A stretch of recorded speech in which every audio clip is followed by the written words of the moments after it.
La meta del Evangelio, en términos prácticos, es hacer a las personas libres, libres del juicio por cada paso que dan, pero a la vez conscientes de su responsabilidad por ser el reflejo de la imagen de Dios en la tierra y también por la responsabilidad de sus actos.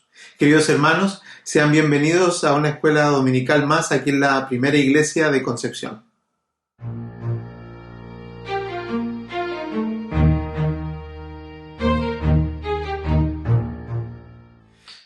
Queridos hermanos, que el Señor les bendiga. Estamos agradecidos del Señor de estar nuevamente juntos para poder estudiar la palabra juntos, para poder leer y para poder también seguir avanzando en esta carta, en esta preciosa carta que ya estamos llegando casi a su término, la epístola del apóstol Pablo a los Gálatas. Hoy tenemos los versículos, unos versículos preciosos que están en el capítulo 6, del versículo 6 al versículo 10.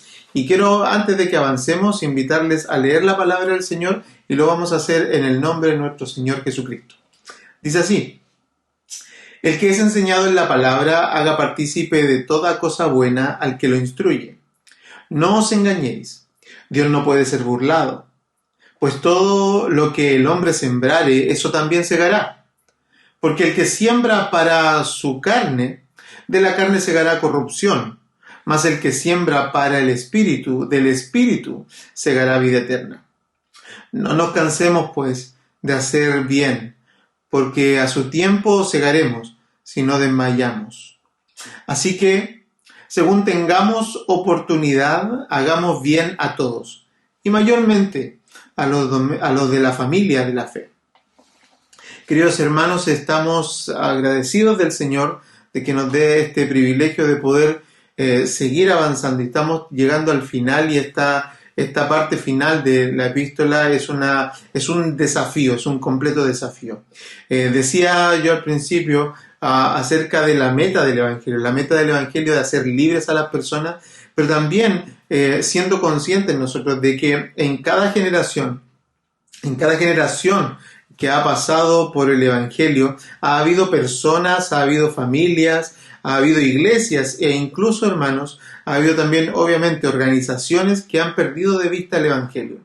Lo han perdido de vista, han caído en lo que esta carta ha denominado como los dos valles de la muerte, ¿no es cierto?, que tienen que ver uno con el legalismo y el otro con el libertinaje. Pero así como en cada generación hemos visto que personas, familias, iglesias, congregaciones completas y también organizaciones se pierden del Evangelio, cada generación debe ser responsable, debe ser comprometida y diligentemente, ¿no es cierto?, con la proclamación, la enseñanza y la protección de la sana doctrina del Evangelio. Estas dos esferas son las cosas que mayoritariamente se ven reflejadas en cada generación. Hay personas que se pierden en todo tiempo, aun cuando la enseñanza está, y hay esta necesidad y este llamado, ¿no es cierto?, de parte del Señor, de que nosotros seamos responsables con el Evangelio que predicamos. Y Pablo lo que está haciendo al final de esta carta es precisamente poner como esos clavos en la enseñanza que él está dando, de tal manera que la iglesia en Galacia ya no tenga ninguna excusa ni tenga como ellos excusarse, ¿no es cierto?, valga la redundancia, o tengan como esquivar el hecho de que Pablo les está enseñando una manera de ser iglesia, una manera de vivir como iglesia del Señor.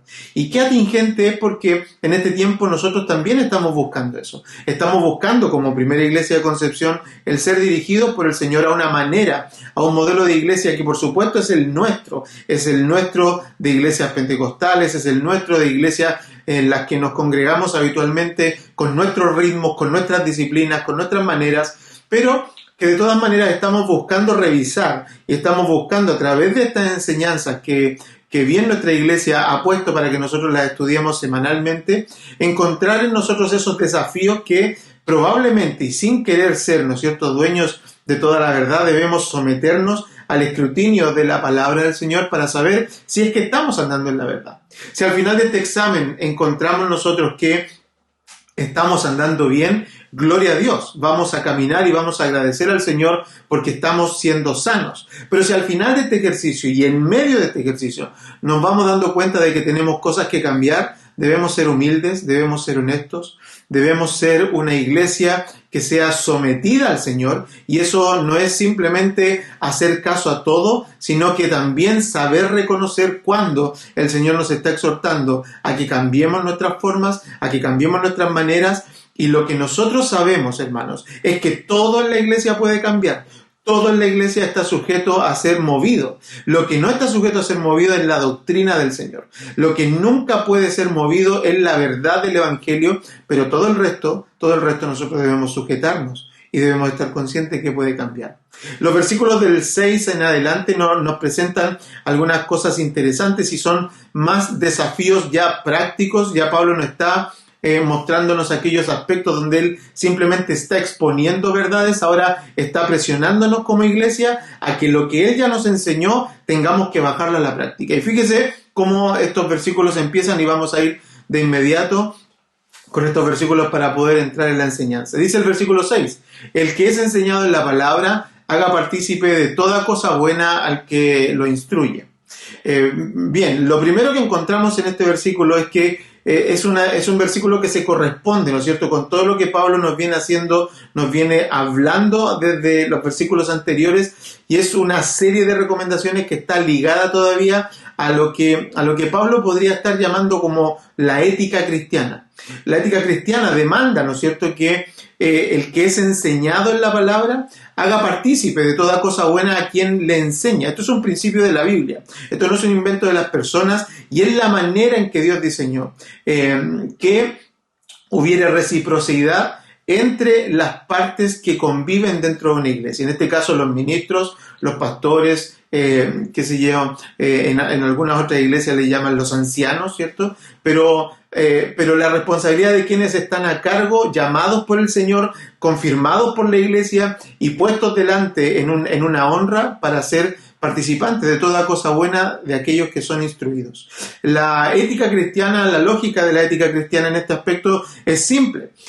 Nosotros vemos por la Escritura que la dedicación de los pastores es en la enseñanza de la palabra. Es una orden del Señor, una orden que ya parte allá por Mateo, capítulo 28, versículo 20, cuando el Señor habla de este ministerio que tendría que ser extendido de la predicación del Evangelio, cuando dice enseñar todas las cosas que os he mandado. Es el menester de los ministros del Señor enseñar a las iglesias, enseñar a sus hermanos, ayudarles a ellos a aclarar las cosas que tienen que ver con el Evangelio, de manera que ellos lo puedan ver y lleguen hasta este punto donde la carta se ha establecido como una bandera de libertad de la fe cristiana. Esa es la meta de nosotros los pastores cuando enseñamos la palabra. La meta de nosotros los pastores no es brillar como personas elocuentes, no es brillar como personas que saben mucho. La meta nuestra es lograr que cada creyente en el Evangelio, incluso nuestras familias, nuestros hijos, por supuesto, lleguen a ese punto donde ellos puedan ser libres en la verdad de Cristo.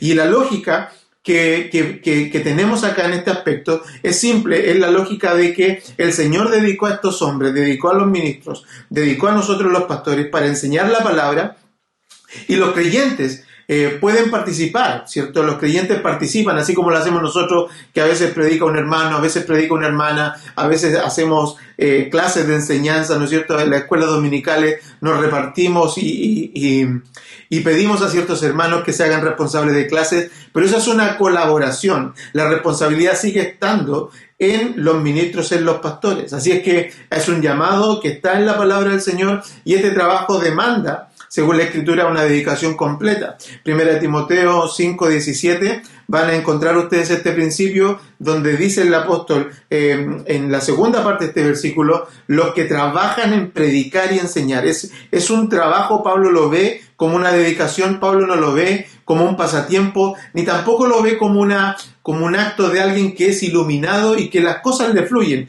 Hay esfuerzo detrás, hay trabajo detrás, hay desgaste detrás, hay dedicación. Y esa dedicación tiene entonces un principio de reciprocidad.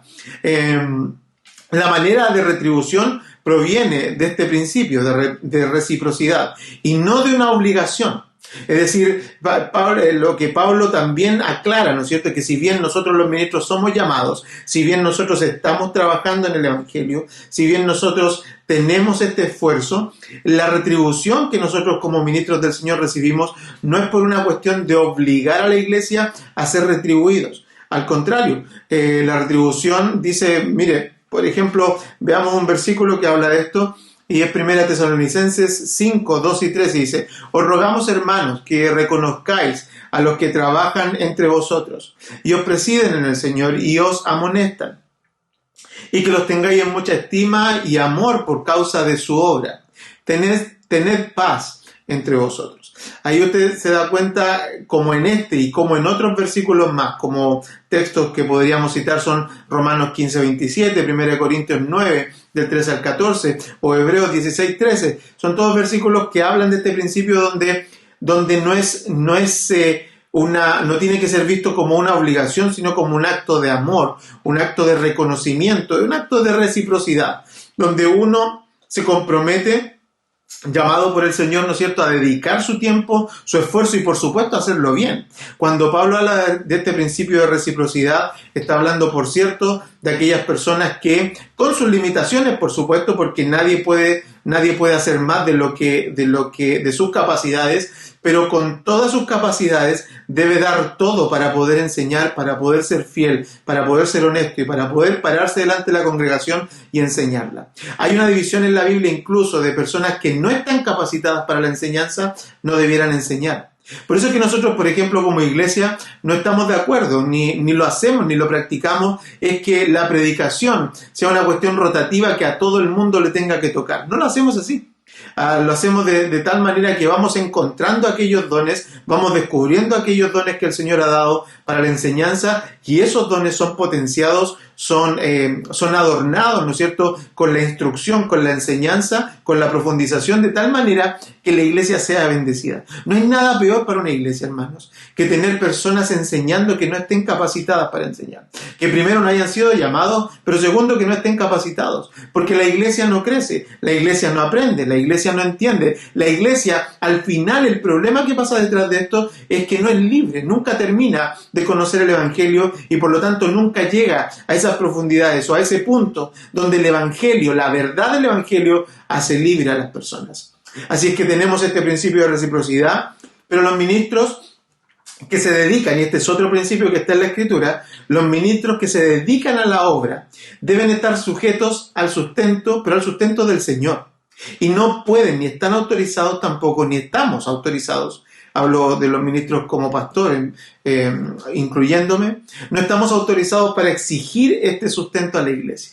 Es verdad, la iglesia tiene esta responsabilidad, pero nosotros no estamos autorizados por la Escritura para exigirlo, ni apretar a la iglesia, ni tratar de que la iglesia, buscar maneras, modos, de tal manera que la iglesia responda a esto. Nosotros cumplimos con enseñar la palabra. La iglesia debe cumplir con la orden que también va viendo en la palabra del Señor. Un comentarista, el pastor Samuel Pérez Millos, dice lo siguiente acerca de esto, y me parece un comentario interesante porque engloba toda esta sección que acabamos de ver. Él dice: el que sirve al Señor a pleno tiempo no debe procurar exigir su remuneración o su recompensa de la iglesia, sino que debe estar sujeto a la dependencia del Señor, pero esto no exima a la iglesia de su responsabilidad eclesial de sostener a sus pastores como es digno y a quienes son siervos de Dios en el Evangelio. Hay una nota que muestra esta idea completa entonces. Lo que tenemos entonces en esta enseñanza es que la dedicación exclusiva es un llamado de Dios a los ministros, que la Biblia enseña que los ministros deben ser sostenidos por la iglesia. El pastor no debe exigir, sino debe depender de Dios para esto, pero Pablo lo que está haciendo aquí es llamar a la iglesia a hacer partícipe a quien les enseña de toda cosa buena. La palabra cosa buena, para darle una definición un poco mayor, la palabra cosa buena en el griego es agatois. Y lo que significa básicamente es que hacer partícipe de toda cosa agradable, de toda cosa valiosa o de toda cosa útil. Y aquí es donde yo creo que debemos encontrar una mayor amplitud, porque no estoy hablando simplemente de cosas materiales, no estoy hablando simplemente del sustento que ya está descrito en la Escritura, ¿no es cierto? Pero también estoy hablando de aquellas cosas que son agradables. Recuerden que aquí nos ayuda mucho el contexto, porque el contexto de la palabra es la restauración de los hermanos. Se dan cuenta que venimos hablando en la clase pasada de cómo la iglesia debe procurar, ¿cierto?, restaurar a los hermanos, debe ser duro con el pecado, debe ser honesto con el pecado, pero debe tener compasión y amor por las personas, por las almas, y restaurarlas. Creo que si seguimos esa lógica, vamos a encontrar que una cosa buena podría ser, por ejemplo, ver el arrepentimiento de un creyente. Una cosa buena podría ser ver a un creyente restaurado. Que un hermano pudiera venir honestamente a su pastor y decirle: pastor, ¿sabe? La predicación o la palabra, la enseñanza, la manera en que usted nos está pastoreando, la forma, ha bendecido mi vida y me ha hecho cambiar en estos puntos.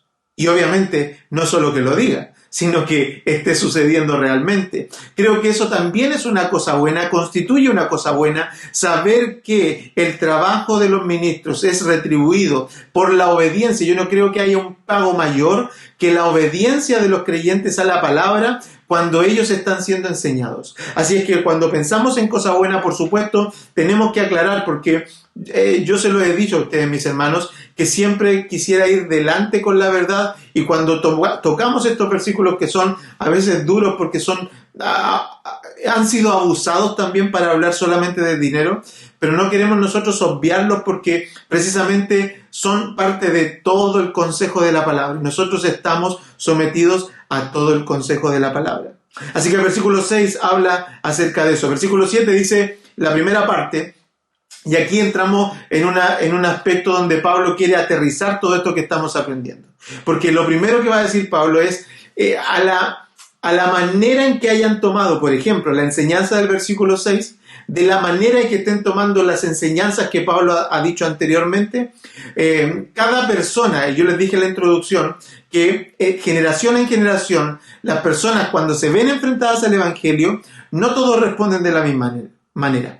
Y hay algunos que se pierden siendo personas, individuos que se pierden. Dentro de una familia puede haber creyentes, que toda la familia es creyente, pero hay creyentes individualmente que se pierden, que empiezan a no entender esto, que empiezan a tener confusión, que empiezan a chocar con la verdad, que no les gusta y se pierden. Pero se pierden también familias. Se pierden familias que ya no les calza la manera y quieren apartarse. Se pierden iglesias completas de la sana doctrina y se pierden organizaciones. Y se pierden porque Pablo clava aquí y pone una estaca muy dura con esta frase que empieza el versículo 7 diciendo: no te engañes. No te autoengañes. No, aquí no es no seas engañado. Aquí ya no estamos hablando como cuando estamos hablando del legalismo. Aquí no estamos hablando como cuando estamos hablando del libertinaje. Aquí estamos hablando acerca de ti mismo. Es decir, con todo lo que estás aprendiendo, con todo lo que estás viendo de esta enseñanza, no te engañes. ¿Qué es no engañarte? Es no convencerte de una idea distinta a lo que yo te estoy enseñando, dice Pablo. No entres en el camino, porque ese camino del autoengaño es un camino de riesgo. Si te engañas a ti mismo, terminarás decepcionado. Básicamente esa es la idea que Pablo nos está dando. La decepción es un riesgo porque la decepción proviene principalmente de nuestras expectativas. Cuando, hermano, tú y yo nos enfrentamos a una verdad, las expectativas que teníamos antes de enfrentarnos a esa verdad van a hacer que tú te autoengañes o tú te sometas. Entonces tenemos dos caminos y Pablo está advirtiendo, ahora que empieza ya a entrar al final de este capítulo, empieza advirtiéndonos y nos dice: no te engañes, y clava eso muy firmemente en nuestras mentes. La decepción es un riesgo porque, insisto, el hecho de enfrentarnos a la verdad va a determinar nuestras expectativas, y las expectativas que nosotros tenemos las tenemos en varios niveles, no solamente en personal, pero las tenemos acerca de personas.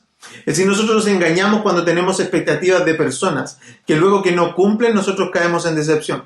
Pucha, el pastor no era como yo quería. Pucha, mi esposa no es como yo quería. Mi novia no era lo que yo pensaba.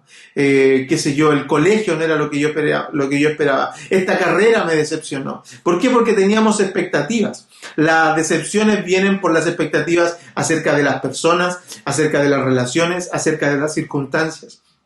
Pero debemos recordar que el apóstol Pablo nos está mostrando que las expectativas hacen que nosotros nos decepcionemos y eso en nosotros produce autoengaño, porque empezamos a mirar las cosas de manera en que simplemente tienen que funcionar para nosotros. En Gálatas nos exhorta y nos prepara.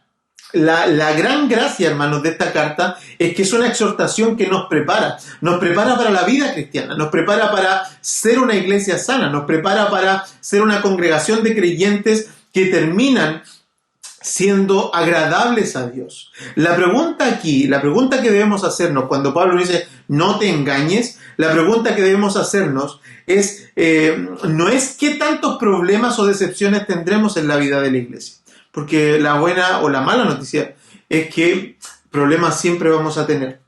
Sea que tú estés en esta iglesia o sea que estés en otra, problemas siempre vamos a tener. Así que la pregunta con la que llegamos a este punto no es qué tantos problemas vamos a tener o cuáles son como para poder anticiparme. La pregunta que debemos hacernos es, ¿estás preparado?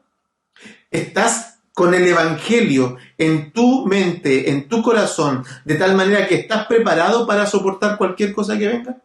¿Estás preparado para soportar las decepciones? ¿Estás preparado para soportar las faltas, las carencias de expectativas? Desde el versículo 1, Pablo, de este capítulo 6, Pablo nos está anticipando que la iglesia está en riesgo, que las personas se van a perder, que hay personas que se extravían, hay personas dentro de la congregación que se pierden, que la iglesia tiene que tener en mente la tarea de estar combatiendo el potencial desvío del Evangelio. Lo decíamos en la clase pasada. La meta de la iglesia es enfrentar el pecado, por supuesto, pero con un espíritu de restaurar a las personas. Así es que la iglesia debe estar preparada para traer a las personas de vuelta cada vez que se salen o cada vez que se desvían del Evangelio. Esto es la figura que mejor me hacía sentido cuando pensaba en esto, es la figura de mantener las manos en el volante y no sacarlas. La figura es estar manejando constantemente y no sacar. Ustedes saben, los que manejan, que hay una instrucción que es tomar el volante y nunca sacar ni siquiera una mano. Es decir, estar siempre firme. Lo que Pablo nos está diciendo es precisamente eso. ¿Por qué debemos no engañarnos? ¿Por qué debemos estar preparados? ¿Por qué debemos atender a esto? Por una razón muy simple. Dios no puede ser burlado. Dios no puede ser burlado. Y esto no es una forma de decir, de tomar esta frase y empezar a decirle, cuidado con lo que estás haciendo a la congregación, ¿no es cierto? O a ti, que yo te esté retando, ¿no es cierto? O te diga algo como, no sé, desde el altar o desde una posición en donde yo pudiera como pastor regañar o retar a la iglesia y decirle cuidado con lo que están haciendo, cuidado con desobedecer porque Dios no puede ser burlado. Yo no sé, no creo que sea esa la intención de Pablo. Pablo más bien nos está mostrando una figura en la cual nosotros vamos a entender de que Dios opera de una manera y que esa manera no va a ser cambiada. Mire cómo dice el versículo 7. El versículo 7, la segunda parte, y el versículo 8. Dice, Dios no puede ser burlado.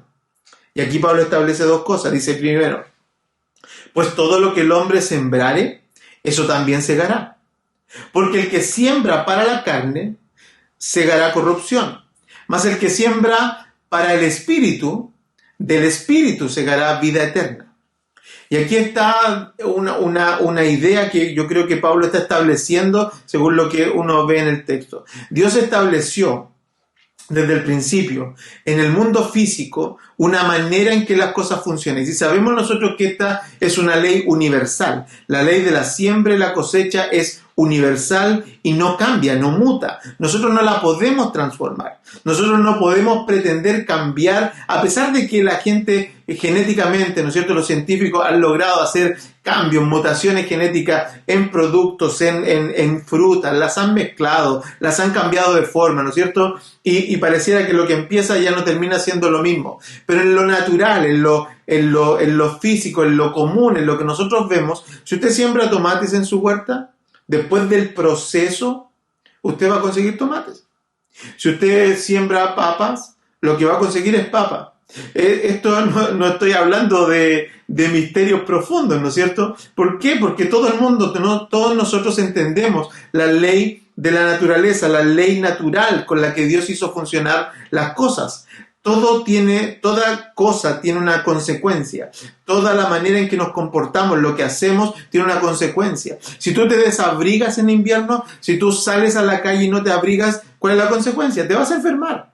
Si tú te expones, si tú te tiras de un quinto piso por la ley natural, vas a caer al suelo y te vas a matar.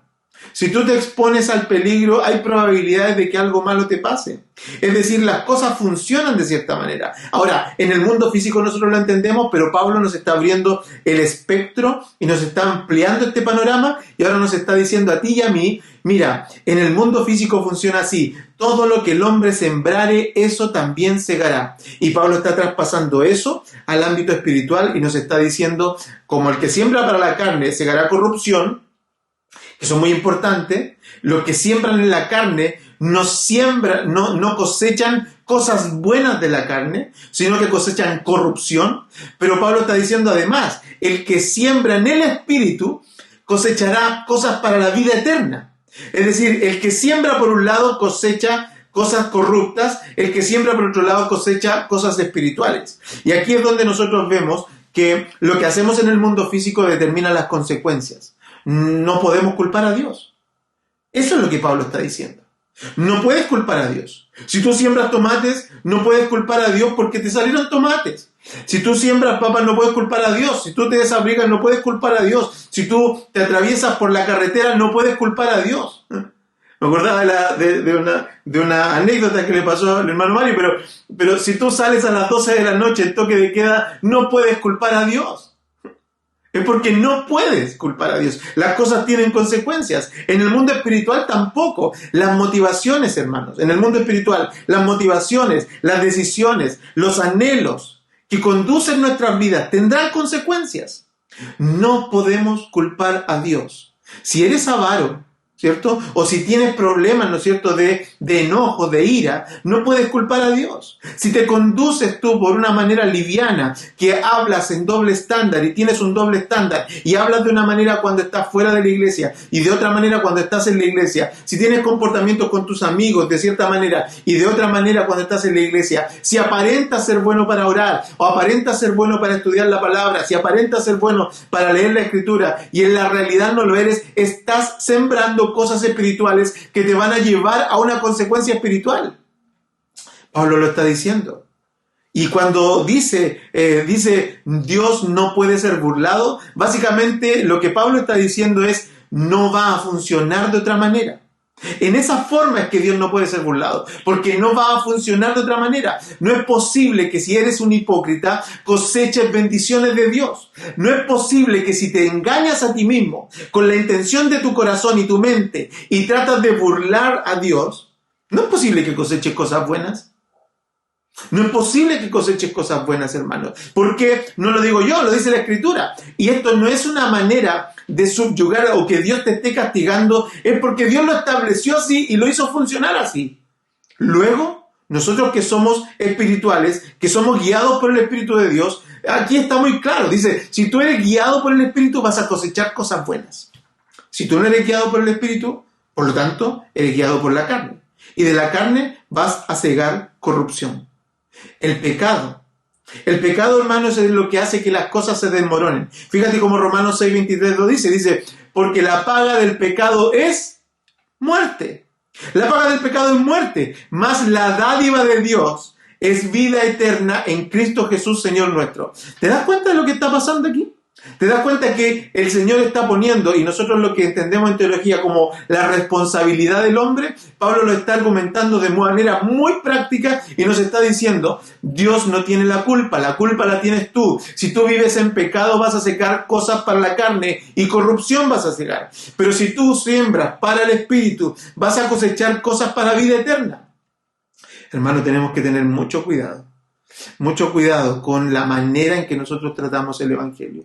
Porque el punto no es que Dios te esté castigando, el punto es que estás viviendo autoengañado. El punto no es que estés burlándote del pastor, el punto no es que estés engañando a tu iglesia, el punto es que te estás engañando a ti mismo y no estás siendo consciente de que las cosas en la vida espiritual tienen consecuencias. Y esto me lleva a un punto más, que del versículo 9 ya vamos a terminar, es que tienes que pensar en esto.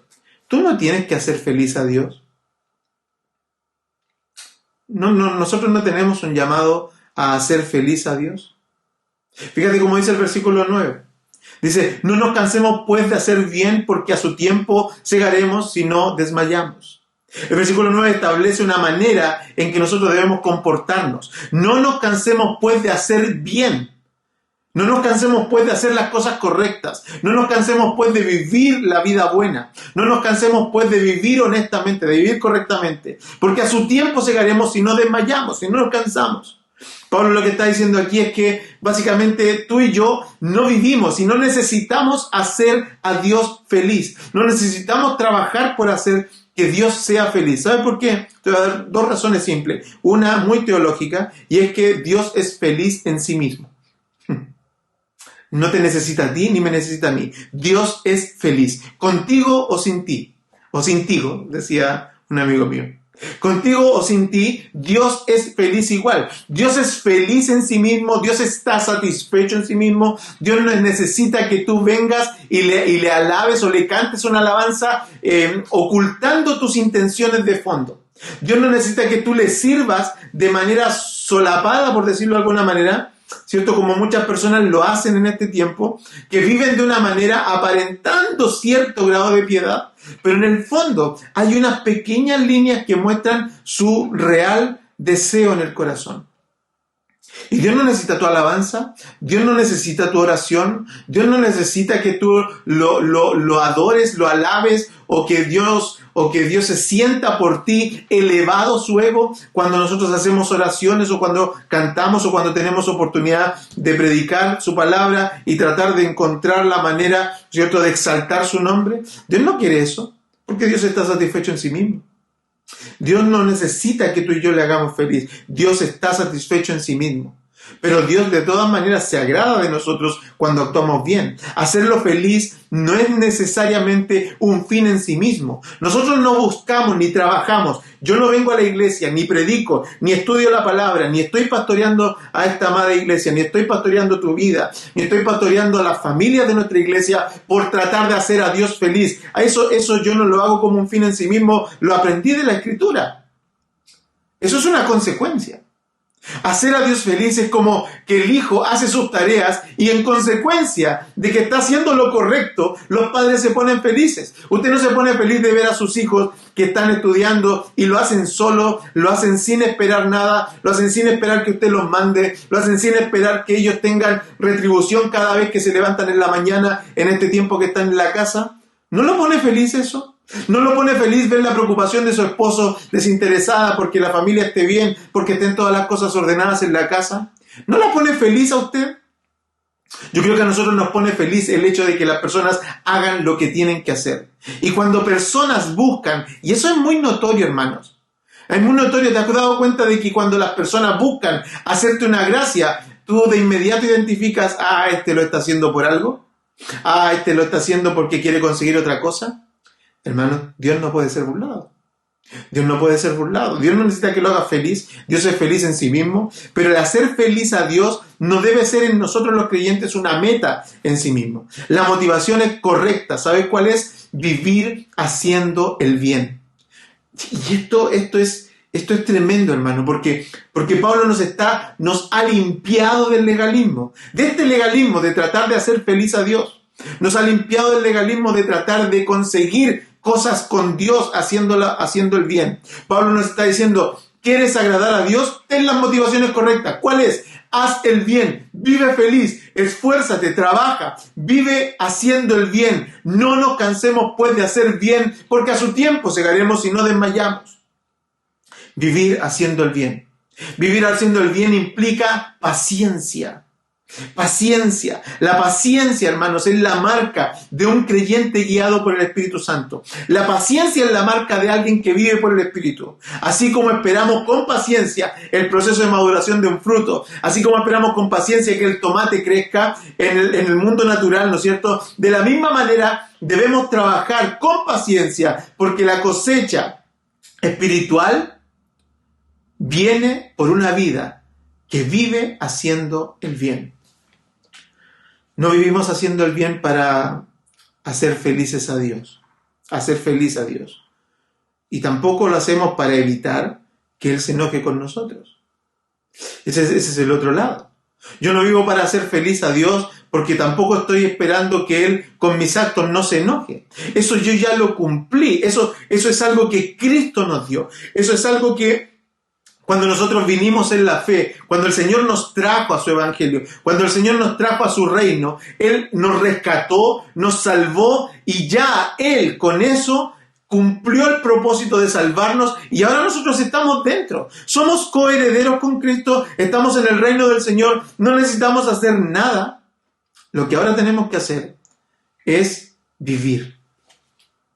Y lo decíamos la clase pasada, ¿se acuerdan? Cuando cada uno debe llevar sus cargas, los versículos de la clase anterior.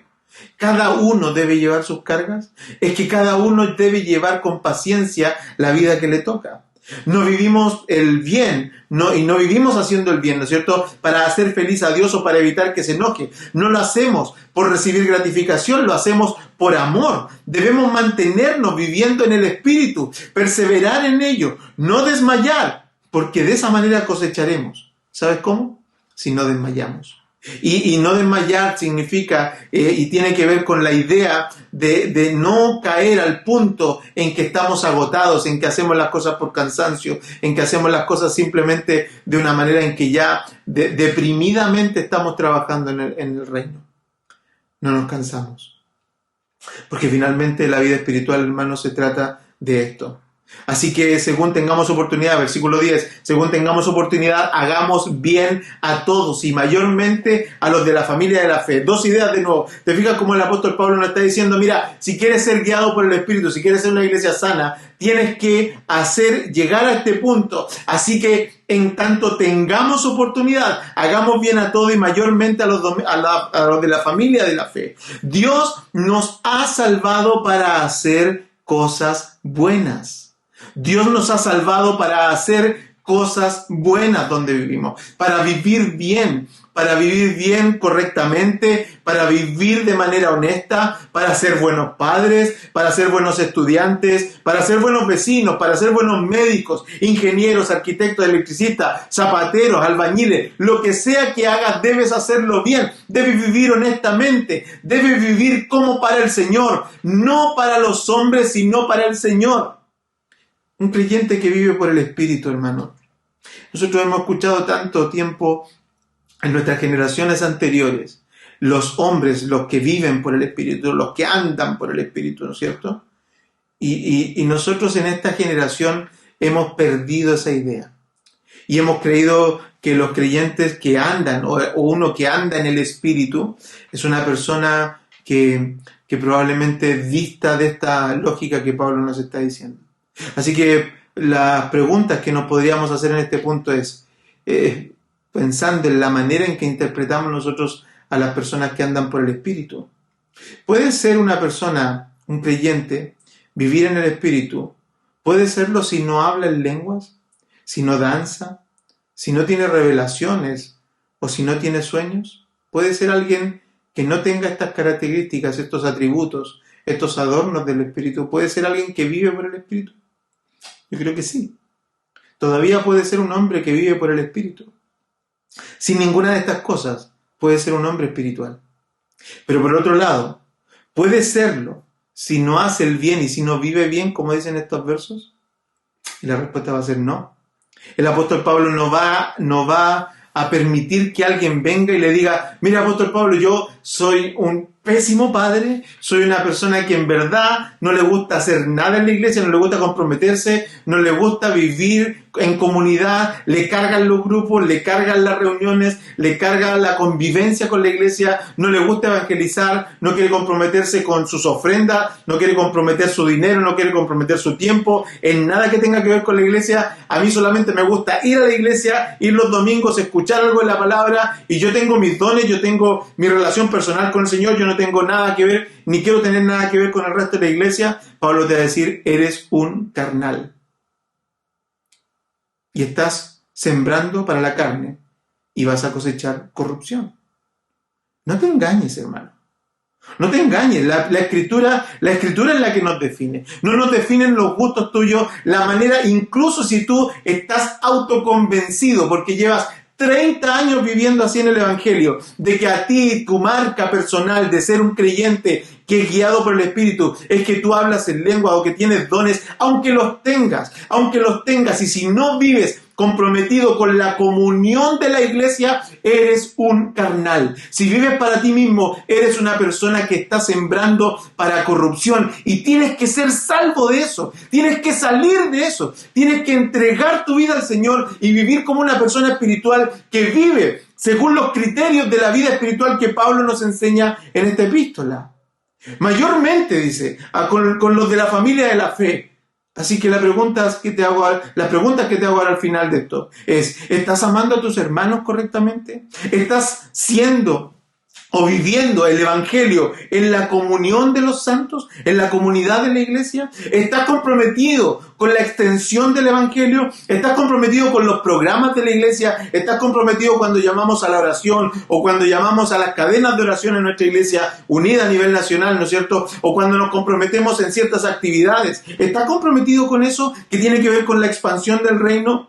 ¿Oras por tus hermanos tanto como oras por tus hijos? ¿Oras por el trabajo de tus hermanos tanto como oras por el tuyo? Hermanos, ¿qué pasa tú por tu mente en este tiempo de crisis? ¿Asegurarte a ti mismo?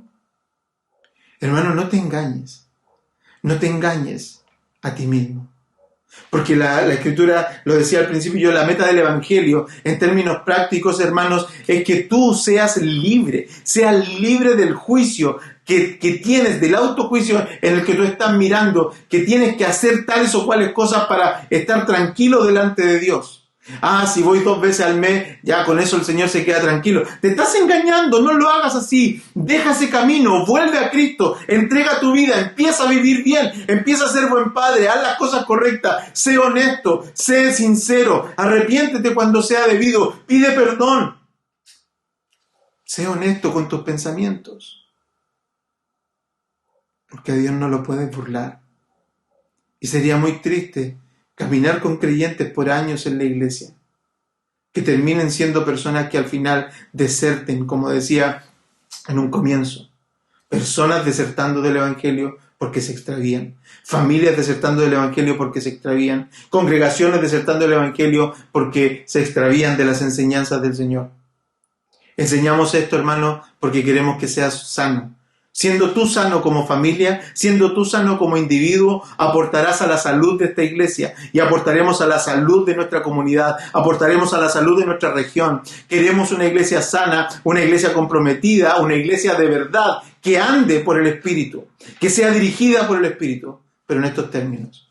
Hermano, que el Señor te bendiga. Y espero que esta lección sea de bendición para ti, para tu familia y para tus hijos. El Señor te guarde, te bendiga y nos vemos en la próxima escuela dominical.